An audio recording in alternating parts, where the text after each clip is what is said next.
Hello, everyone, and welcome to our presentation today. We have a really good presentation about air sealing with Mark LaLiberte. We're going to take a couple minutes here and let everybody kind of get situated into the webinar, and we'll get started here shortly. Thank you.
Hello, and welcome to IBSx 2021.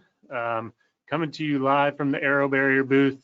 We have an exciting presentation for you today. Looking forward to spending some time with Mark.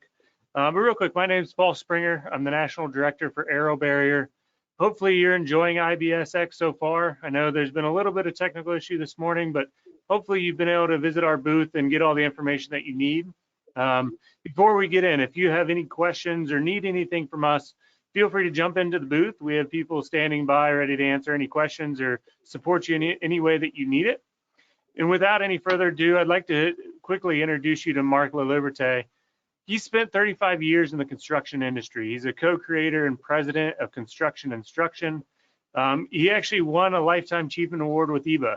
But outside of the accolades and his experience, if you haven't had the time to, or haven't had the chance to spend time with Mark, he's genuinely a good person. He's one of the most intelligent building science professionals in our industry. And we are really excited to have him here today and talking about air sealing. And obviously we have a vested interest in air sealing and the importance in the industry. But this presentation is not just about AeroBarrier. It's about the importance of air sealing and how you can create a higher performing structure or home on a standard construction budget. So I'm going to hand it over to Mark. We're going to talk about air sealing in high performance environments. And if you have questions along the way, please feel free to throw them in the chat and we will address them at the end of the presentation. But with that said, Mark, take it away.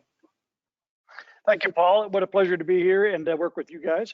Everybody that's listening, we're going to talk today at a pretty good clip about air barriers and air sealing and the process. I'm going to first walk through a strategy around why it is so important that we understand air leakage and air barriers and why it matters to our building.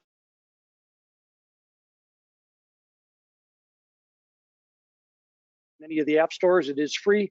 It's been around for 12 years. There's over 10,000 assets if you'd like, and you can get that information easily. We set a goal about 4 years ago that by the year 2030, we would have zero energy and zero defect buildings as a goal. And in order to achieve those goals, we have to create all kinds of strategies around how we meet things like code, work with teams like the AeroBarrier teams and other groups to make sure that we bring science, good building technology, applications, trades, and everybody around to meet these goals. We believe it's easily an achievable goal, but we'd encourage you all to think about how do you do zero defects and how do you create zero energy. One of the things that we're going to talk about here is that for some people, change is a difficult thing and change is essential. If we look at the buildings have become both more complex, there are more windows, there's more insulation, and they're more airtight. If we look at those conditions alone, that sets up some challenges. We also have more mechanical systems that have created more complexity as well. So if you look at all of those pieces we put together, expecting our industry to make those changes and make them fairly quickly, you can see that that's a lot of change. But the challenge with change is that if you don't like change, you're going to like irrelevance a lot less. A quote from Alan Mully from Ford Motor Company. The important thing here is that change is essential for our business. And wherever you are on the scale of building more high performance homes or trying to achieve better performance, change is going to be essential for your business to make those things happen. Today's discussion is going to be primarily around air sealing, which is a very critical component. It ironically becomes one of the easiest things to achieve as long as you set your sight and a goal on what you'd like to accomplish. When we look at the rest of this idea about why buildings need to be tight, don't underestimate the goal of what the consumer is thinking about. They do expect things like air quality, ease of operation of their homes. They're looking at ways of controlling their house. They're looking at ways of looking at energy flow and how that works. Our job as an industry is to satisfy our clients' expectation for a house that's more comfortable, more durable, and more efficient, which we'll talk about in just a bit. If we appreciate then the idea that their expectations have increased, and managing those expectations is our job. We have to make sure that whether you like them or not is quite irrelevant. What we need to make sure happens is that we listen to our clients carefully. What are they expecting? What do they need? What was their last house like? What changes would they like to make? What are their expectations in terms of technology? They think that because you build a house in 2021, it'll be fairly advanced in approach. We've also realized that in this time that I've been in this industry, 35 years, I've watched a tremendous amount of change happen. I think today's consumers believe that a house will be efficient, healthy, durable. Those kind of characteristics are come with pure expectations. This is what I expect, and this is an assumption that'll get made. One of the comments I hear all too often, maybe some of you are thinking this as we talk about air barriers, is that are we building houses too tight? And it's by far the most common question I've gotten. And I'd ask people in the audience many times, how many of you think we're building houses too tight? Their hands go up in the air. I think we need to make them leakier, which of course is an absurd concept. You can't make houses kind of leaky. In fact, kind of leaky houses has caused most of the problems we've seen in housing. The tight building is the only one we can control properly. In terms of exterior leakage into the building, which would represent rain and other conditions, and interior air control, making sure that air and moisture from inside the building doesn't leak outside the building. The other option is that in order to control optimum relative humidity, indoor air quality, and proper air temperature, we need a tight enclosure. You can use a reference for a car, for example, which is incredibly airtight. Driving down the freeway at 60, 70 miles an hour, you don't realize how incredibly airtight a car is. It has better filtration than most houses.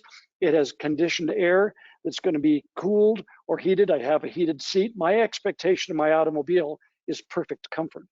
And I understand that if a car in front of me has an exhaust system running like that I don't like, or a smell, I reach down and I hit recirculate.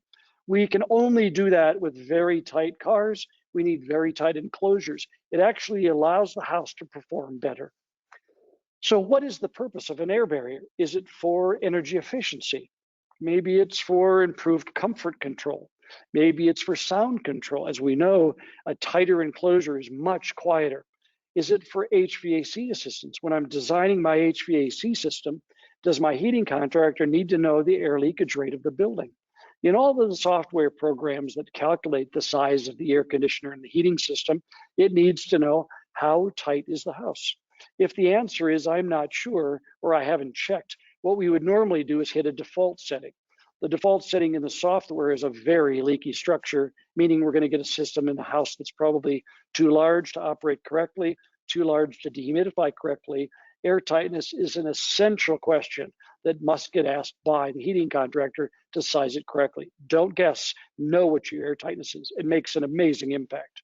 What about insect and dust control? If we reduce improve the airtightness of the building, do we reduce the opportunity for insects to entry? And do we reduce the amount of dust that we'll see in the house?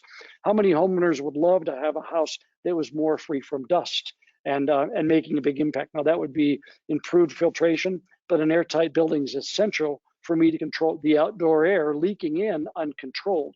So we'll make some assumptions later about the critical nature of adding fresh air, but this is a key component to making sure air barriers are right. So if you looked at all of those functions, which would we say were ideal, and what is the purpose of air barriers? And my comment would be they're all of the above. Imagine that an airtight building gives you all of these benefits. An airtight building reduces the energy consumption by anywhere from 25 to 40% based on the climate, location, and the way the house is currently either existing or new. Imagine the comfort that's benefited from no drafts around outlets or places where people are experiencing drafts in former houses. So looking at the importance of an airtight building is essential. Buildings need to be airtight. If we look at what expectations are, you could ask a client, well, when we're sitting down, I just want you to know, I have to ask you a question. How many holes do you want me to leave in the house? And of course, the client would say, I don't want any holes in my house. Well, how much energy were you planning on wasting? And they would say, I didn't want to waste any energy. When would you like fresh air? I'd like it about the same rate that I breathe.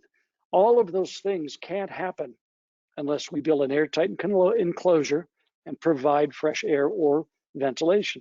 So we'll talk about that expectation, but remember, your clients are going in 2021 expecting a comfortable house, a durable house, one that's efficient and safe to be in. Those are all fair components to ask. If you asked a client, do you expect the house to meet these goals? They would, of course, say, I have every intention of getting that with my new home. So an airtight house is healthier and safer. And why would that be? We know that healthier means I've got less infiltration from outside, which would bring in pollutants, infiltration from the garage. It would be safer by reducing those components and thereby adding ventilation. A house is more durable if it's airtight. That would allow less opportunity for moisture to leak into walls, which could cause condensation. It would be also an opportunity to create an opportunity for the exterior so that we didn't leak in rain or other functions. That improves durability as well. It's obviously more comfortable, it's obviously more efficient, and it's incredibly cost effective. The least cost thing you do is improve the airtightness of the building. It's the best investment you'll ever make in controlling all the characteristics I mentioned earlier. Imagine the front end cost of improving airtightness, that the benefit will be for the life of the building. And it's incredibly important to make the choice immediately when you design the house, as you're building the house, and as you commission the house. How tight will it be? You're going to set a goal. I'm going to shoot for 1 air change per hour at 50 pascals or less and shoot for that target. I will then expect all of my trades to figure out how that's going to happen. And we'll talk about it at the end, how you make sure that that actually does happen. If we look at the code for 2021, all of these changes, if you look at the kind of that orangish tan color, you can see that that's states that have adopted the 2009 IECC. The states in the green color have adopted the 2018.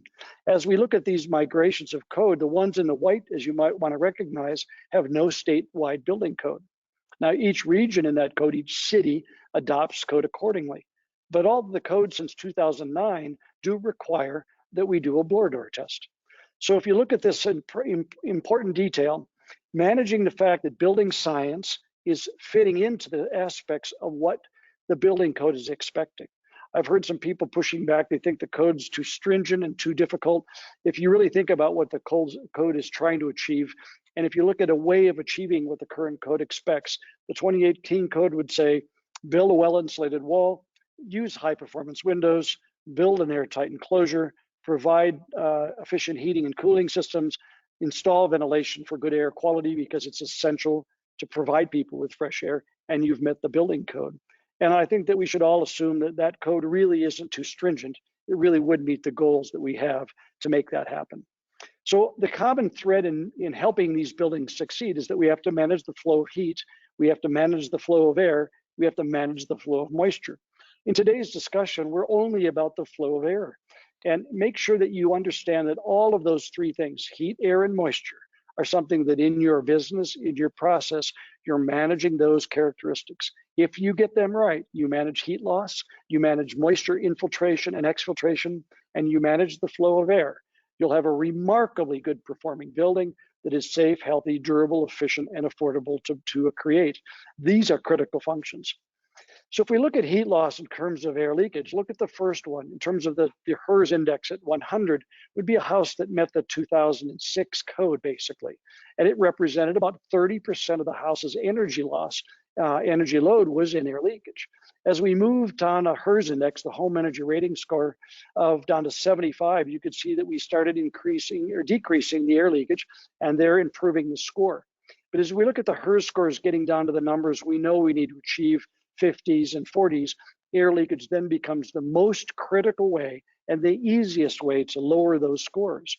Improving the air tightness, getting your houses down to 1 air change at 50 pascals while you're installing ventilation provides the greatest way of achieving your goals for performance, your goals for comfort, and the goal to meet the energy code. These are critical characteristics because when you meet the performance attributes of the code, air leakage is the easiest and most cost-effective way to do this. The other reason why we need air tightness in the building is that we have to realize that this is going to be a graphic that I want you to see, and I hope that it plays well for you, but you can see that understanding that we don't want air leakage from inside the building leaking into cavities. Now, of course, this is for a cold climate, but imagine if the leakage came potentially the other way, where warm, humid air from outside leaked into the building. These would all be characteristics that we'd be concerned about. What this basically demonstrates is that air from inside the building, heated and maybe humidified from lifestyle or even a humidifier, leaking in through leaks and gaps could get to our insulated wall cavity and create a problem. Well, that's why an interior air barrier is really a critical function. We'll have exterior air barriers that manage water and rain and weather, and interior air barriers. So those are critical functions as to why it's essential that for long-term durability, you have to make air barriers an important part of your business. Air leakage on all of these configurations is the thing we're trying to manage. We don't want air leakage in exterior walls that could cause condensation, in attics that could cause condensation, and detrimental performance attributes in buildings. Controlling air leakage is the best way for long-term durability. At the same time, it enhances all the other benefits we've covered. So the control layers that we know the building needs and is critical is that you must have a thermal control layer, a moisture control layer, and of course, today's discussion about an air control layer. Each one of these functions are essential to make sure that the building is done properly. So what I would do is take a look at these and write them down. What is my thermal control layer? The boundary of energy control around the building. My moisture control layer, how I manage weather and rain from the outside. My air control layer can be a combination of those while it's enhanced by a system that it may make sure you reach the targeted goal. Because remember when we talked earlier, an airtight building is critical to make sure that we can then control the flow of energy in the building. So heat loss, heat gain, air conditionings are going to be controlled by that air control layer. Each one of those pieces benefits the durability, safety, health, and efficiency. So today's discussion, again, is primarily around air control. So what an air barrier really represents is where in the building can it control and what systems are installed to do that. If we look at something like drywall or drywall, interior drywall layer, now drywall can act as an air barrier as long as it's continuously sealed at all the penetrations. Now, we know the drywall has a lot of penetrations, outlets, receptacles, light fixtures in the ceilings, an amazing number of penetrations in that drywalled air barrier. How would I seal those penetrations and when would I seal those? We would also look at all the other configurations. How does recessed lights going into the attic space? How about drops off its areas that leak? If we look at this definition, this was the courtesy of the Building Science Corporation, and it says air barriers are simply a system of materials designed and constructed to control airflow between the conditioned space and the unconditioned space. Pretty straightforward. The air barrier system is the primary enclosure boundary that separates conditioned from unconditioned. So if we look at that definition, we should thereby look at what is defining those characteristics. If you also look at the building code, it clearly states there are 17 references just in this section 402.4.1.1 that says a continuous air barrier, a sealed air barrier. In all this language, you can see the references here that say you must make sure the building is properly sealed at all of these interfaces and connections. All that means is for you to look at it and say, so then who is the trade contractor that takes this responsibility? Is it all of my trades? Is it some of my trades? Or can I count on maybe one trade, one contractor to ensure that I meet this target and hit it properly? You have to set the goal and then know what you want to achieve. So where you should install an air barrier. Now you can put an air barrier on the exterior, you can put one on the interior, you can do both. And then you can include, more importantly, a system of sealing the holes and gaps. Now that can be done with a whole host of issues. We'll talk about how you achieve that. But remember, they can be a combination. We want the exterior air barrier to be one that stops weather from affecting things like insulation. And again, we want the interior air barrier to control the way in which air could migrate through the building. Now, sometimes you can see air leakage. This is an example that in a cold climate, you drive by, sometimes you walk by drive by a house on a wintry, snowy day, and you'd see this melt pattern on the roof. It would then represent air leakage into the attic space. It would then show in a cold climate again, ice dams and things that are really a condition of air leakage. We know that heat loss and air leakage contribute to this. Another reason why durability and long-term performance is only going to be improved by managing the flow of air. So how we do that is using a test called a blower door. Now, I first worked with a blower door at about probably 85 was the first time we used a blower door. I was using it in retrofit buildings. I was what's called RCF certified to work in existing buildings. We would put the blower door in the front door, we would depressurize the house and go around with caulk guns sealing the building until we reached a magic level of air leakage. We realized at that time that we had no idea how tight the building could get. We didn't know what the reference point was, but we knew that the building leaked profusely. And by using caulks and sealants and tapes, we tried to get the house as airtight as possible. Since then, the enhancements of blower doors being now driven by digital pressure gauges and a computer, we can set that up to properly control the desired level. We now have a pressure sensitive device that says, how tight is the building now and how tight do I want it to be? So every time you set a goal, I want my house at 1 air change per hour, your energy rater will come in and set that target and say, what happens when you miss your target and how are you going to achieve that? And we'll talk about how that's done. So here's a report that would get done, be provided by the blower door contractor. He's going to tell you that this particular house is leaking at 4.1 air changes per hour at 50 pascals.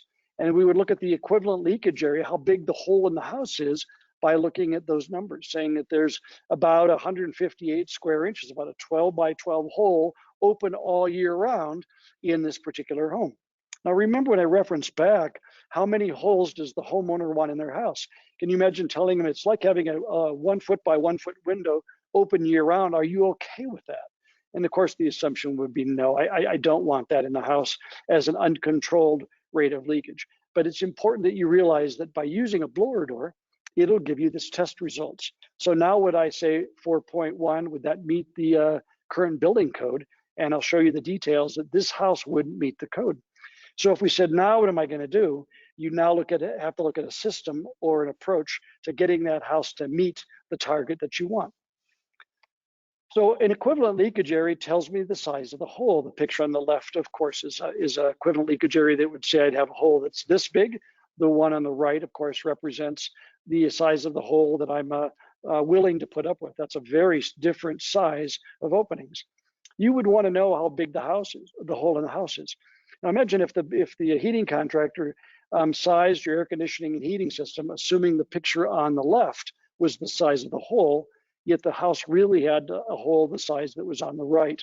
That's why it's critical that you pick a standard that you want to shoot for, make sure your heating contractor is tied into the goals that you have, and then you put that into the calculations. So the 2009 and 2018 IECC states this, that if you're in climate zones 3 through 7, now that would be Dallas North, you would need to be at 3 air changes per hour at 50 pascals. So the house that we just showed you at 4.1 wouldn't have met the 2012 energy code. So those are critical things that most of the states, as I mentioned, are under that particular code and upgrading as well. So everyone needs to do a test on their house. So if you said my minimum air leakage is 3, Mark thinks that we should get to 1, which I think is a really good standard to set for yourselves. That's a goal you want to achieve. So we're going to get to these tightness levels. It's important you decide how to get there. And we're going to show you a few methods now of what that air barrier and air sealing looks like. So on the inside, we'll define the interior air barrier oftentimes as something that looks like things that you might be familiar with. We believe that the key requirements are that they have continuity. So a drywall with sealed around the boxes and outlets would create the continuity. We'd want it to be durable and strong to make sure it's going to stay there and stand the test of time. it doesn't really matter too much about permeability and impermeability, only because the holes are usually quite small. And what we're doing is really sealing the air leakage from there. Once we stop the airflow, the issue of permeability becomes a little less relevant. And only if they're on the exterior of the building as the air barrier do they need to be sensitive to UV stability. So the air barrier in some markets will look at the inside ones first. Behind a shower and a tub, making sure that access to the outside wall is done properly. You can see in this particular case, they put up physical barriers. As they insulated behind the walls or using foam, trying to seal air leakage from the inside of the house to the outside walls. Recessed lights, imagine trying to build boxes and sealing up all the recessed cans. We now have LED lights that have a really nice smaller penetration into the ceiling. I would strongly encourage everyone to move from this type of recessed light to the much smaller and lower impact lights that are going into ceilings. Look at the complexity that this requires to seal around the recessed light if you want to do it airtight. Rim joists have now been sealed by using spray foams and trying to seal air details this way. This can be a good detail to insulate the rim joist, keep it above the dew point temperature, and so the interface wouldn't be as big a concern. And those are a lot of leakage areas at that plate line. You can still see between the plates, the connections, there are still leakage points. We also look at ways of trying to caulk and seal the drywall to the walls. We look at trying to use gaskets to seal the drywall to the wall areas and how complex this is. Which is the trade contractor that's going to do that? Is it the drywall contractor? Is it the insulation contractor? What if it gets moved? The drywall contractor puts it in place, shoves it up, and the gasket might move away from the top plate. We look at spraying on gaskets behind the drywall, trying to get it to maintain the air seal. These kind of gasket materials can provide an air seal in many applications, but imagine the places where it doesn't reach. We also look at a configuration like this. Here's just a cantilever. And if you look at the red dots, this is courtesy of Building Science Corporation as well. And if you look at all the red dots, that looks at all the places air leakage control needs to be put in place. Who's going to do that? Is it the drywall contractor on the ones close to drywall? Is it the framing contractor on the framing parts? Is it the insulation contractor on the spots prior to installing insulation? Is it the siding contractor on the outside? Imagine asking all of those to coordinate those little components and realize how difficult it is that should someone miss one of those, could it cause enough of a problem that you'd have an air leakage that you can't control? On the interior side, all those dots, again, represent another one from the conditioned spot in the garage. I don't want garage air from getting into my building. All of these spots, imagine all the penetrations, the trades, the wire holes, all of the things between the house and the garage, and who's responsible for making those airtight. So many of the techniques rely on so many of the trades. You'll have to make sure that you set a meeting together to get them right, or you're going to look at a different approach. The Department of Energy did a study under the Building America, and it used the idea of looking at the AeroBarrier system in the application where they said, what if we looked at how we installed or how we used the air barrier in various applications? We're going to go in and say, can we make a house tighter based on the way it was built? When you look at the numbers on the right, it really represents pretty phenomenal impact on how greater air tightness was achieved by using a system like AeroBarrier. Now, I'll show you what the AeroBarrier system is in a minute, but the idea is that this type of research has been done. And we looked at the way that it was making a difference to change the way they're built. I now know that I can take a house, do the best I can, and shoot for a target that I can hit every single time. What that does is most of the builders that we work with, and I've been working with builders for a very long time at every level, from custom to a lot of high-end production builders to medium production builders, to say, I just don't want the angst to know if I'm shooting for an air tightness level that my heating contractor is going to use to size my equipment, I can't miss. So I need to be sure that it hits every single time. And what I'm worried about is I do the blower door test at the end, cross my fingers and hope it works. Instead, by using AeroBarrier, you could say, look, at every single time, I want 1 air change per hour. Make it happen. You now have a trade contractor that comes in, regardless of the number that's been achieved. If it's at 4, if it's at 3, you've set your goal at 1. They walk away with a number at 1. So now you have no worry, no angst, no missed building code inspection every time it hits. So the way this basically works is we prepare the house. So you tape off the openings, the drains, bathroom vents, and so on, things that are naturally open to the outside. And now we're going to pressurize the building. And we're going to pressurize the building with a blower door turned around the other way. I'm going to push the air into the house, and then I'm going to introduce a sealant. Now that the air is moving into the building, it's going to be pressurizing all the spots in the house. So what it does is it has a sealant that goes around and it finds all the gaps and seams that someone didn't get, a trade contractor, a routed bit, an extra wire that was put in at the last minute. These things are going to now be achieved. Now, I think we can get to almost a ½ an inch. Most of the times we shoot for a hole that about the size of 3/8 of an inch.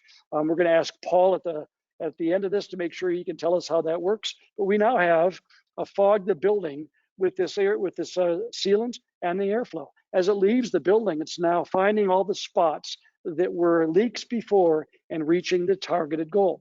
Now the software sets it up and says, what do you want to achieve? 3, 2, 1. As soon as the goal is met, the contractor will turn off the equipment, pull everything apart, clean up, and say, you're now at whatever your goal was. You've now met the 1 air change per hour. Very straightforward approach. The picture on the right is the outlet box prior to the air sealing approach. The picture on the left is prior. Picture on the right shows the air leakage around the box was sealed by the AeroBarrier. Pretty cool. It runs out, it continually runs through the leak and builds up around the spot where the leak occurs. It piles on top of itself until it seals the leak. So now you could say, I don't know where the leak is. What if it was the wire hole going up the top plate and leaking where the drywall met the sheetrock? That's been sealed. You'd never be able to find out if it was there, but now you can actually meet that goal. What an easy way of doing that. And of course, these trade contractors that do the AeroBarrier system are in every location in the US. Just so you know, this was a company called Mandalay Homes that set a goal and said, we're going to AeroBarrier every single house we build. They're, of course, have a goal of making every one of their houses nearly net zero. And they've always achieved all of their goals of reaching their air tightness by installing AeroBarrier as the protocol. They said, we'll never build a house without it. We install a system every time, and we meet those targets. AeroBarrier is now on the outside. I'm going to show you a couple of photos of what that means. This is one example of using a weather barrier house wrap on the house to garage wall, and that's also an approach that we know that air leakage from the garage to the house can be a problem. We also look at defining exterior air barriers as being something like house wraps on the outside that protect against air leakage and wind and rain. We look at weather barrier and coating systems that can act as an air barrier on the outside. You could put a weather barrier over the top of these airtight systems, but the idea of them acting as an air barrier from the outside could be achieved by sealing up the seams and the joints. This could give me an air barrier as well from the exterior. I look at peel and stick house wraps and weather barriers that can now act as an exterior air barrier to further help me protect it from water leakage and from air control. So now I've got an interior air barrier using the AeroBarrier system. I've got an exterior air barrier managing liquid water, the penetration of air as well. Imagine a combination improving the overall long-term durability of a house. We also look at fluid applied air barriers that can actually be mopped onto the building and help act as a weather protection layer and further enhance the air tightness of a building. We also look at the base of wall, base connections at little spots that we worry about. Making sure that we hit that target is critical as well. So air leakage at the bottom of wall, bottom plates, these things do represent a pretty important place for insect entry, dust and leakage entry, as well as air. So as you can see, air leakage and air barriers are a critical component to making sure that buildings are airtight. The last one to show you is things like air barriers in terms of penetrations. You can see how critical it is that if you've got a hole in the building, I'd want to make sure it's watertight as well as airtight. These are systems that can go in and make sure it manages the water leakage as well. So now I've got an interior air barrier using the drywall and the AeroBarrier system to make sure I ensure the air tightness. On the outside, I have weather protection and air barriers to make sure the building doesn't leak air and water. These would be critical to make sure that the whole building reaches those goals of being safe, healthy, durable, efficient, and long-term performance. So the last piece, and I want to make sure that I bring this up because it's a critical component, is that you add ventilation to all these buildings.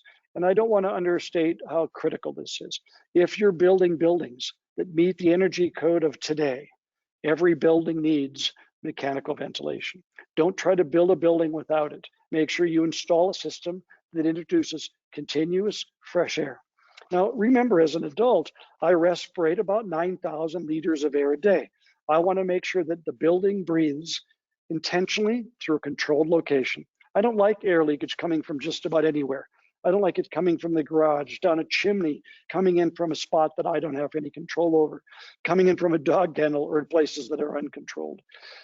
Design buildings that are incredibly airtight. Install a simple, controlled mechanical ventilation. I have a preference for energy recovery. I think you install systems that recover some of the energy, filter out some of the pollutants, and supply fresh air to the house. You can run those through the heating and cooling systems, but make sure all houses built in 2021 and beyond install mechanical ventilation. Imagine if you put mechanical ventilation in every house. Is there any concern or care or worry about a house that gets too tight? So install ventilation, use the AeroBarrier system to ensure the house is airtight, use exterior weather protection to make sure it's durable and doesn't leak rain, and you're going to have amazing houses that are healthy, safe, durable, and efficient, and meet your clients' expectations. Today's customers deserve a great house. We're building great houses, guys. And all we have to do is make sure that to minimize risk and ensure that we have that satisfaction level, get the customer satisfaction that we're expecting, that we meet these targets and these goals. It's also important that if we look at saying air barriers are one of the most important functions in terms of cost effectiveness, as well as essential to long-term durability in buildings. In the early days of doing the air tightness, as I mentioned, we learned a lot about how air leakage in buildings worked. We now know so much that we believe the science in buildings is pretty clear. We know that as you insulate the walls, that science is pretty well defined as to how you insulate the walls. We know that putting insulation on the outside allows us the continuous layer as well. We know that airtight buildings are the only way we can build healthy buildings, and we know that ventilation is the only way to provide air quality. We install safe combustion systems inside. Guys, the science is done. We know what it means to build healthy, safe buildings. Now the goal is to do it the most cost-effective way you can and provide that information to your customers. Let them know what you do. Let them know that you test and verify your houses, that you provide fresh air for their families. Remember, in these times of post-COVID, people are going to assume that as I move into my house, is a house today built healthier than the houses of yesterday? You can say, actually, what we do is we've designed a building that's controlling the air, ventilating it, filtering it so that your family has a better indoor environment than any house in the past. And I commit to that as a builder. My houses will be healthy, safe, durable, and efficient. My trades are understanding this. I have a team of people that are going to make sure that we hit these targets. All achievable goals and what we would consider to be essential to make sure that the homeowner loves this product. At the end of discussions, I like to use a little frame of reference that I'll share with you all to make sure that we understand why it matters. There's a fellow named John Ruskin who made a quote. He was actually born in 1819, died in 1901. And he made a statement that I think is pretty important. He said that when we build, let us think that we build forever. Let it not be for present delight or present use alone, but let it be such work our descendants will thank us for. Use the technology of the day, the science of the day, the knowledge and training that's supplied by the manufacturers that you're seeing over the next 2 days at IBSx, and realize that they want to help. Go to their booths, ask them questions. How do I do this? How could you help me succeed? They want to help you. Make sure that you train your crews, talk to your crews, teach your crews. In a day where we have limited knowledge in some of our staff and our crews, we have a challenge with our trade base anyway. As the trades come to your buildings, ensure that you stop with them and go, guys, here's the thing. I need to make sure you help me succeed. Here's the things I expect. Here's the goals that we have, and we're going to work you through that approach. Bring them on site when the blower door tests get done. Show them why it matters, and you'll be surprised how excited they are to learn more about today's housing. Why what they do, the little hole that they drill. I've been in houses where they use a sawzall to cut a hole that's this big. They don't do it to be negligent. They do it because they didn't know it mattered. if you said, actually, it really matters, could you get a hole saw and make a 6-inch hole for a 6-inch pipe so that when we do seal around it, it's done easily? Most trades want to help you succeed. They just need you to coach them along the path as to why it matters. So I'd like to thank the AeroBarrier team, and it's going to give us a chance for some questions. I hope some of you have been add questions to the discussion here. You're very welcome. But Paul, I'd really love to hear what your thoughts are. You've been in this marketplace for such a long time, and you've been in so many parts of the U.S. You've been in Austin even as recently as this last week, realizing what it's going to take for us to try to reach these goals, and how AeroBarrier as a company has really strived to believe that if we work with our trades, work with our building contractors, we can really achieve the goals and success that airtight buildings provide. So thank you, Paul, for this opportunity. If any of you are looking forward, we know that since COVID, we haven't been able to do much close training, but there is a training center in Denver, Colorado. We expect to maybe be available to bring groups in as large as 20 contractors. We expect that to happen probably around May or June, and we'll look forward to having you look online at constructioninstruction.com. You can look at our app and download that for free. But if we can do anything to help educate and train both your trades and anybody on your team, we look forward to that. So thank you, Paul, and let's see what we can help people with on the call. Yeah, and first off, Mark, thank you for your presentation today. Another shameless plug, if you haven't downloaded the Construction Instruction app, please go do it. It's an invaluable resource for not only builders, but our trade base. And like Mark was saying, if we're gonna get to the houses that we should be building, we gotta get our trade pool trained and effective, but we also have to rely on technology. You know, one of the I guess downsides of the construction industry is we're a little bit slow to adopt to new technology and new ways of doing things. And I would implore everyone, use the technology that's available to us. Unfortunately, I think we had to go through the pandemic that we're in right now to get a little bit more comfortable with the technology that's available to us. But hopefully that'll be a springboard, and we can use technology as an effective tool to not only allow us to build better, more efficiently, but do it in a more meaningful way. So take advantage of the technology that's available to you. And obviously AeroBarrier is a great solution to help you dial in that airtightness and make sure you're hitting the numbers that you're expecting to hit, whatever those performance targets might be. But I will open it up now. If you have any questions, I know there are a couple questions here in the system. I'm going to go ahead and read those off, and then Mark and I can jump in and answer those questions for you. So first one, Leonard just wanted to say thank you, Mark. Great presentation. What is the typical cost for this system, AeroBarrier? And Neil, I'd ask you to clarify that a little bit. As far as the builder cost, so if one of our installers were to come out and install AeroBarrier on one of your projects, it really depends on the type of project you're looking at. There's really two factors that are going to impact cost when we talk about AeroBarrier. So what is your initial leakage, or how leaky is the structure when we start, and how tight do you want to go? Those two variables have a direct correlation to amount of material you used and hours spent on a job site. But on average, if you're looking at a single family detached house, it's probably going to be anywhere from $1 to $1.35 a square foot. If you're talking about multifamily applications, you're talking about 90 cents to $1.15 a square foot. And that's the livable square footage of the home that you would market to the customer or end user. So the other question is, does the AeroBarrier material remain flexible? And that's a pretty common question that we get.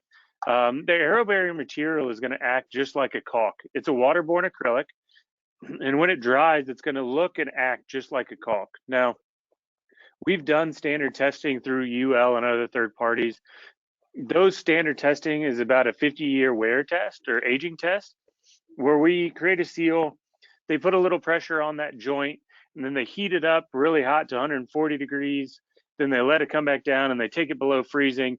And they do that over and over again with different pressures on the joint. And our sealant started out at 99.9% effective, which is what you would expect. It ended up after the test at 99.87% effective, which is very small seal degradation, really good results. But obviously that's a lab test, right? Those are perfect conditions. It's not a job site, frankly. So we've been working with builders to try to understand this a little bit more. And as you can understand, once someone moves into their house, they don't really want us to come back with a blower door and test that, right? So what we've done is Mandalay Homes is a builder that Mark had mentioned during the presentation. We've been working with them for a couple of years now, and one of the first houses that we seal, they let us come back and test that whenever we want to. So when we first sealed that house, the final blower door test was 0.6 ACH 50, 0.6 ACH 50. And when we went back about 8 months ago, it tested out at 0.7 ACH 50. So obviously that's within the realm of air of a blower door. Based on the ambient environment of blower door, it can vary as far as that reading, and we feel really good about that result and how that turned out. We're also working with Jake Bruton and Steve Basic. So we've sealed a couple of their projects here recently, and they're gonna actually go back every 6 months at most. They're actually gonna start off going back every month and doing blower door tests, and we're gonna share those results with everybody. So we're actively working to get in-field results because we know that's really important. The results we have to date show really strong and good performance with the sealant, but we'll continue to enhance that and continue to work with the marketplace to understand that durability. But in general, we feel really good about the sealant and its performance long term. So let's see. Will AeroBarrier fill the gap that at the back of the electrical box where the wires enter and leave the box? Yeah. So the beauty of AeroBarrier is it doesn't discriminate. Part of our prep process is we will prep any designed openings, whether that's your supply and return vents, maybe weep holes and windows, maybe there's a drain that doesn't have water in the trap. All that stuff will be protected. And AeroBarrier will then seal any place that there's a leakage in the structure. So it's not to say that it's always going to seal behind the electrical box, because it's only going to seal there if there's air movement. But if there is a leakage point there, AeroBarrier will seal it without hesitation. And that's really the beauty of AeroBarrier. You don't have to know where the air is leaking. The system is going to self-identify those leaks and seal them for you to whatever desired leakage you're looking for. It's such a remarkable thing. I've been involved. I was in a project, Paul. It was actually a multifamily building. It was in Salt Lake City, and they started the morning out at 12 air changes per hour, and within about 4 hours they were down to 3. And the idea about multifamily buildings as well was so impressive that we realized that there was nobody that could have run around that building in that period of time with enough caulk guns and achieve what they were trying to achieve. And the fact is that in multifamily as well, it's such a critical performance issue because we can't have any leakage between the units back and forth between those units. Can provide odors, it can provide sound. And as I mentioned, the sound thing is sometimes misappreciated. I think that if you're driving in your car and you sit by an intersection and you just crack your window a tiny bit, you'll know that window's open. You can drive down the freeway and know that any of the windows in your car are not tightly sealed to the gasket. So air leakage has a tremendous impact on the sound issues as well. How many people don't like listening to their neighbors yelling at their kids, right? So I think that people expect houses to be very quiet, and air leakage and air tightness helps improve that, as we were mentioning earlier. And it was quite amazing to see that whether it was multifamily or single family or custom houses, that each one of those characteristics depended on air tightness to meet those expectations of comfort and noise control, dust, insects, and so on. So I don't know of any other way, Paul, after I've been doing this for a very long time, to achieve those goals any other way. And we've tried every way possible. So it is a really successful approach. Yeah, I agree, especially with your comments around multifamily. When you can take those units and compartmentalize them from each other, stopping the transmission of air in between the units, there's so many benefits to be had from that. And it's just as easy as air sealing the units and doing the proper air sealing details at the party wall. Absolutely, yeah. So we have a couple questions about locations and where we do work. So we have installers across North America, US and Canada. If you have questions about if you can get it applied somewhere, you can visit our website. We have an installer locator that you can find in the footer of the website. You can locate any of our installers across the country. If you're someone that's looking to add a service to your business, we're also trying to expand our network. So if you're looking for a new service offering or new revenue stream for your business, we would be happy to talk to you about how AeroBarrier could fit into your build process as a builder or into your business as an installer. And we're constantly looking to enhance our install network across the country. So if you don't see anyone in your area and you'd like to jump in and join in on AeroBarrier as an installer, we'd be happy to have you. And there's another question about the recording. So we have recorded this presentation. Obviously, Mark provided a ton of good information. We will be sharing that recording. For anybody that registered for the webinar, you'll get that recording automatically. But we'll also be following up with individuals that may not have shown up to the webinar, and we'll be sharing this as well. So if you happen to come in a little bit late, or you just want it for your reference later, we will have that for you probably in the next couple hours. It usually takes a couple hours for that to render and make it available for us. So look for an email with the recording. So what approach is AeroBarrier with a partial renovation to an older historic home, meaning where only 50% of substrates to be removed? So AeroBarrier is actually a really good application for renovations. So I guess renovations or additions, where you're trying to merge new materials with the old structure or older materials. Getting that air sealing right is really, really challenging, right? Especially where the old and new materials meet each other at that point. So AeroBarrier can be used in both of those applications. It's going to vary depending on what kind of project you're talking about. If we're talking about a whole home renovation, obviously we can get that done just like we would do new construction.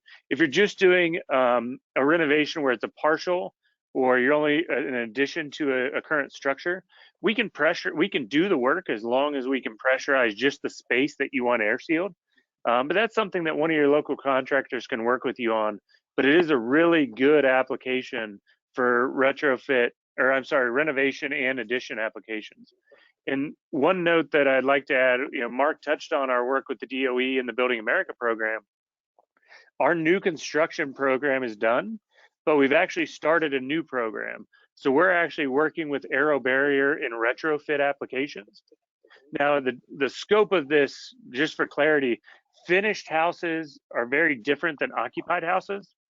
So for our DOE work, we're doing completely finished lived-in homes, but they're not occupied. So when you buy and sell a house, we could use AeroBarrier, or at tenant turnover with apartments, we can also do the work and bring those units or those structures up to the most recent energy code, add in the ventilation like Mark described, and we can take the existing inventory of housing stock and make them much more effective. So we're actively in that grant and that project with the DOE as part of the Building America program.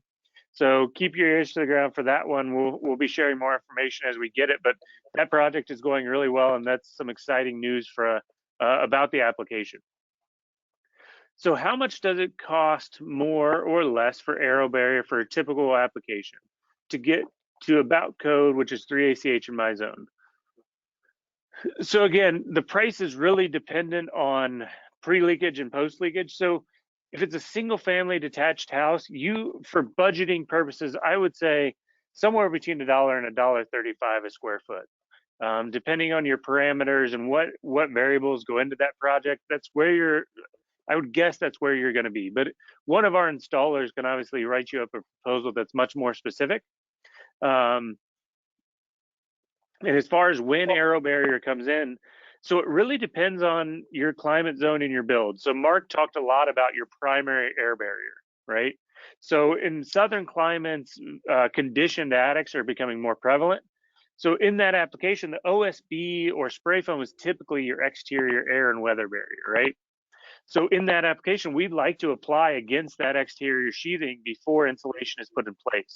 So if you have a conditioned attic space, we'll come in at rough end before the fibrous insulation is installed or after spray foam. If you're in more northern climates or you have a vented attic where the soffit and ridge vent is engaged, we actually will go after the first coat of drywall mud. Again, that's typically where the primary air barrier is going to be established because you have the venting in your attic. So we'll apply at first coat of drywall mud for both applications with vented attics, but also in multifamily applications. for compartmentalization reasons. So it depends on your project. We're flexible. As long as we can pressurize the space, we can apply it. So we'd want to work with you to identify your primary air barrier. And we're quote unquote an accessory to the primary air barrier, and we just enhance it. So we would like to apply against it.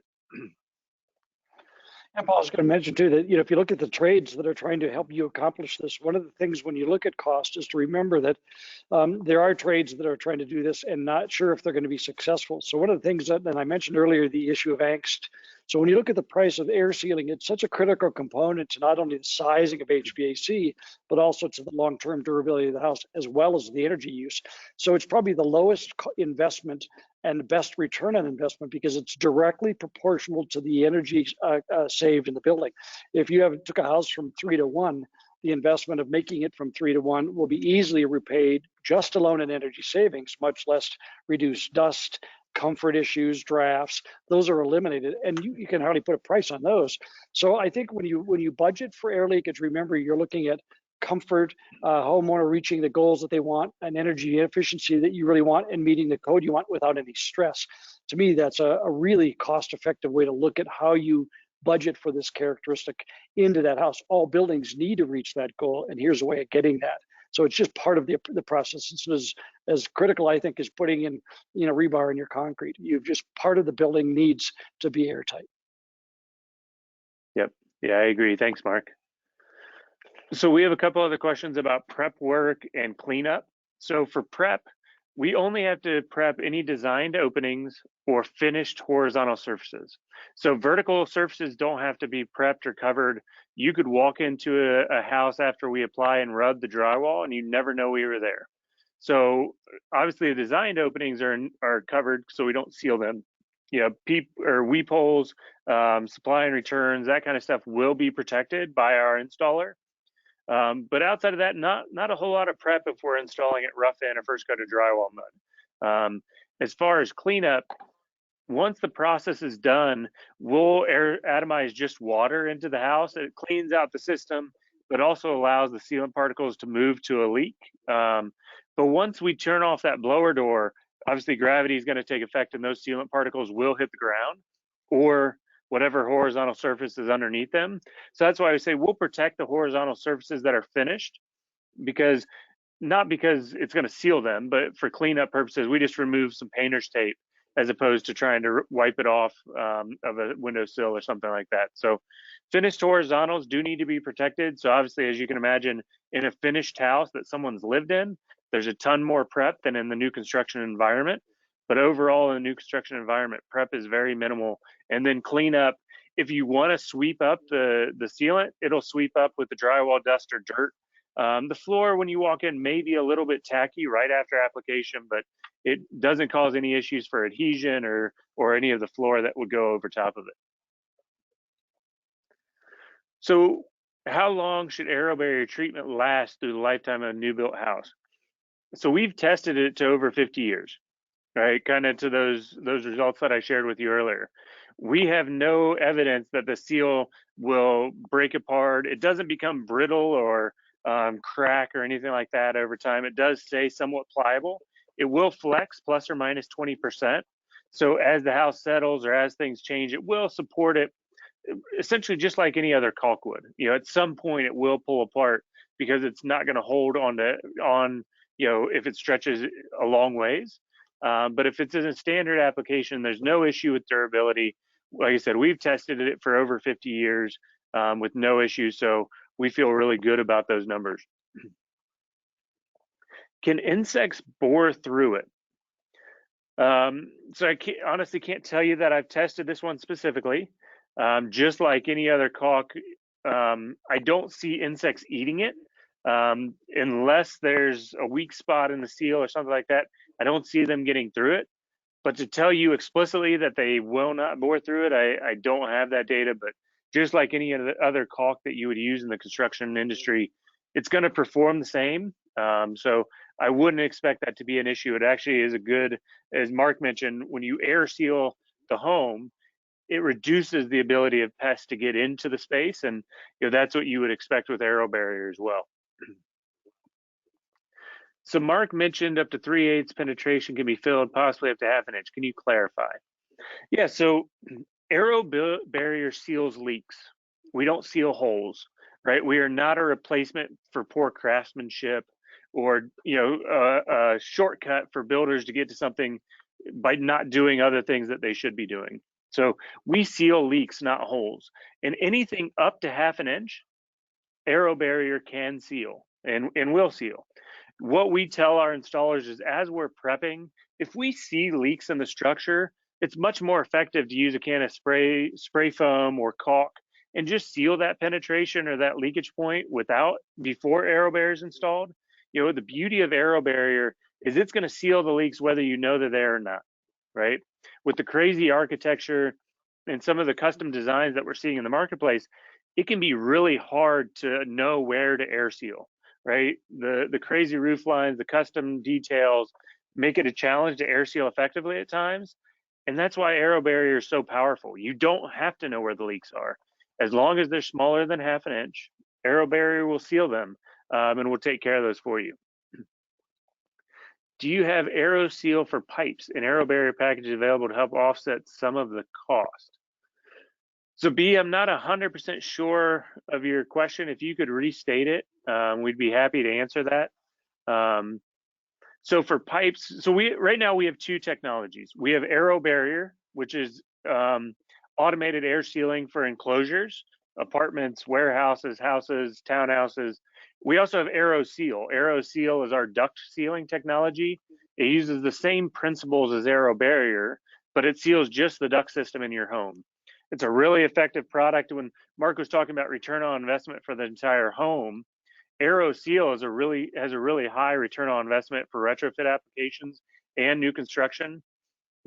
There's a lot of marketing out there that would tell you replacing your windows is the most efficient way or the most effective way to gain efficiency in your home. That's actually duct sealing. The return on investment is much shorter and the benefits are much higher with sealing your ducts effectively as opposed to buying new windows. So if you're looking for a good application for duct sealing, we do have that technology as well. So yes, if you're an installer and you're looking to buy Aero Seal and AeroBarrier together, we do offer those packages. We can build those out into custom box trucks or trailers.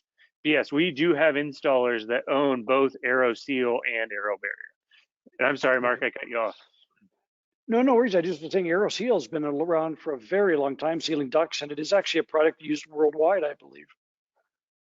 Yeah, so Aero Seal has been around for about 25 years. We're in 36 countries all around the world. AeroBarrier is still staying in North America for the moment. But yeah, Aero Seal, a lot of people think we're new because AeroBarrier is newer, right? We were introduced at IBS in 2018. But our company has been around for over 25 years, and the foundational technology and principles that we're using for AeroBarrier have also been around that long. We've just taken that application and changed it to the whole home instead of just the duct system. Right. Is there any benefit or reason to seal prior to drywall and after tape coat in northern climates? Mark, you want to take that? I think you want me to jump in? Well, no, go ahead. But I think that, of course, when you look at the cold climates, much less hot, humid climates, but in cold climates, what a great time to do the air sealing. I think you like doing it after the first coat of mud. Has such a big impact on finding all those spots that you can't find otherwise. Yeah, and I would say the one you mentioned before, let's see. So is there a benefit sealing prior to drywall or after tape in that climate?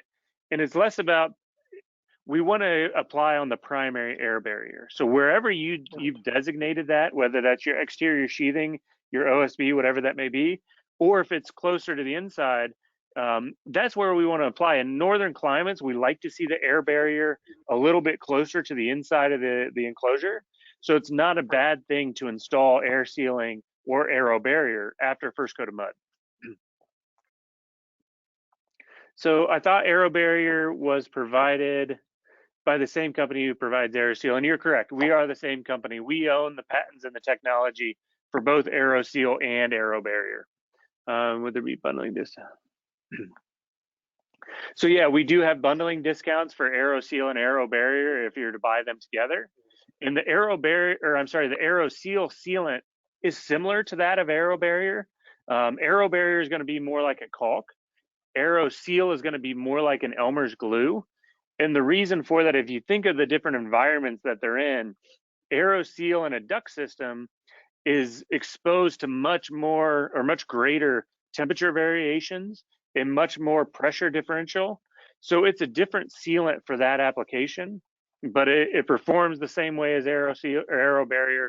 We've done a lot of the same testing with UL and other third parties.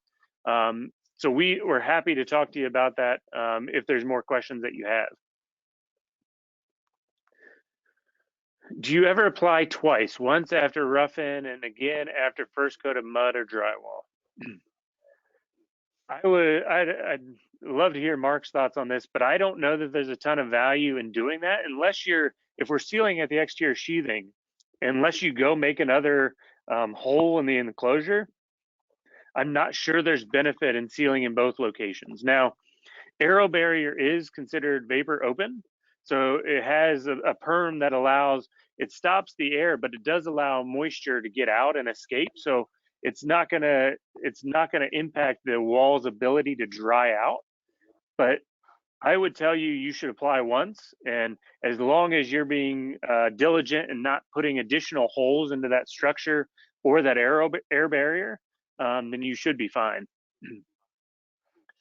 And I was going to say that if you do a post blower door at the end and find that there was any change in things, maybe a trade contractor came in and, as Paul said, made some holes that you weren't aware of or drilled some holes, you could then have a second application. And I like what you said, Paul, about locating the air barrier closer to the interior surface in climates where you're trying to design the interiors as the air barrier. So I would say that, I've seen trade contractor or builders that say, I want to do both just because they like being assured. But I believe that you could pick one location, decide when to do it, and have the team come in and make sure you're airtight. And as Paul said, the math and the airtightness supports the fact that your long-term success of that air barrier will be in place. And I also want to remember you have to do a great job of your exterior water barrier. So make sure that is designed to control liquid water first, shingle flashing, all the layering, all the proper adhesion, all the right sealants, because AeroBarrier is not supposed to keep out liquid water. Its goal is to stop airflow. So do an amazing job on doing your water sealing, and then use AeroBarrier as providing an enhancement to the air barrier in whatever location it might exist. Yeah, so we have a couple additional questions around when to apply. So as I talked about with conditioned attic spaces where there's no vents in the attic, right? We're going to apply it rough in. And one of the questions was around spray foam. So if you're using spray foam, we will go after spray foam is applied.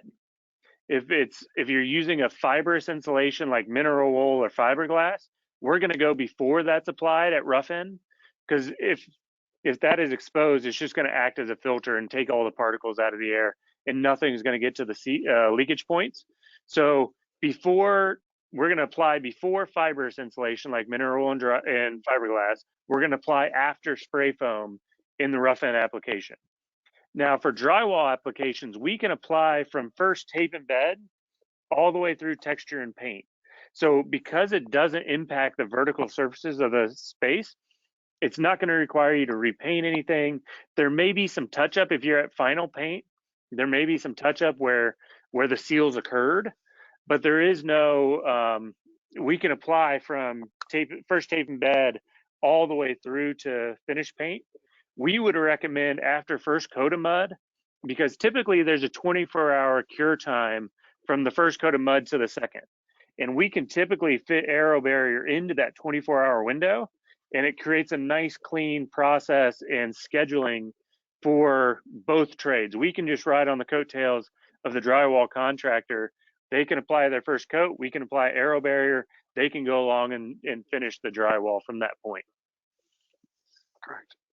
So there's some products about builders using Intella Plus and other air barrier solutions, and we can work with any of them, right?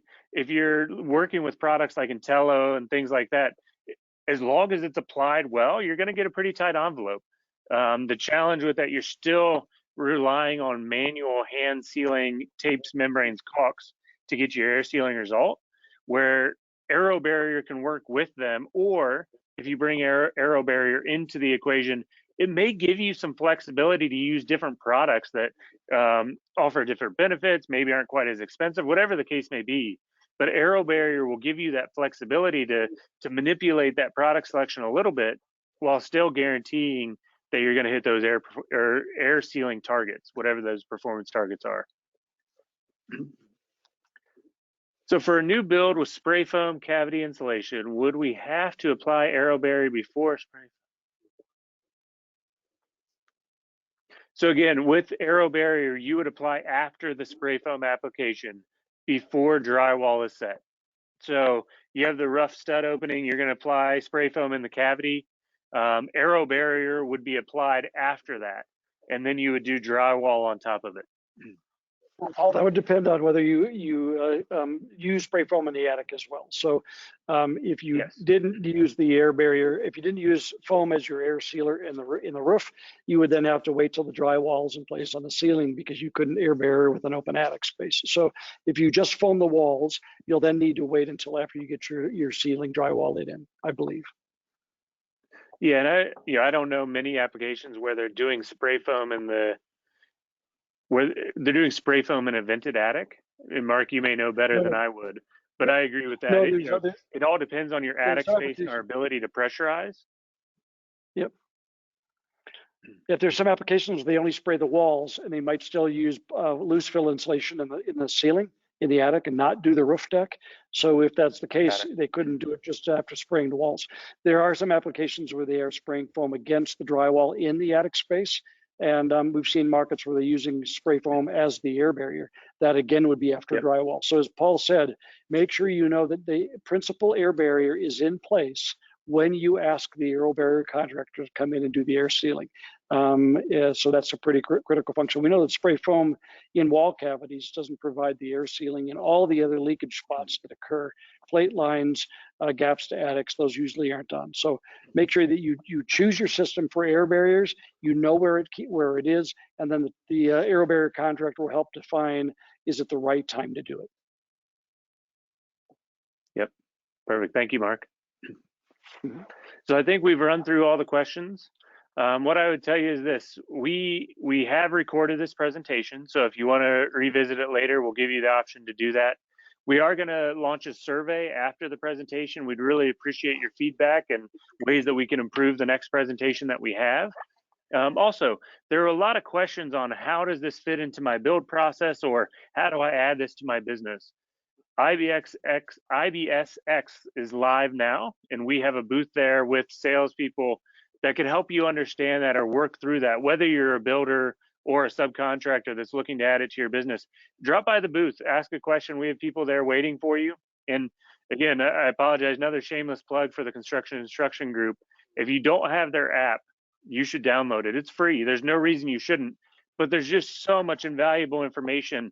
And if you have a question about something, you can jump on that app and watch a video or read some literature about how to do it. And you can do that while on a job site, right? And then hopefully here in middle of this year, end of this year, we'll all get back to some in-person events, and you can go visit the training center in Colorado. I would tell you it is a world-class training facility.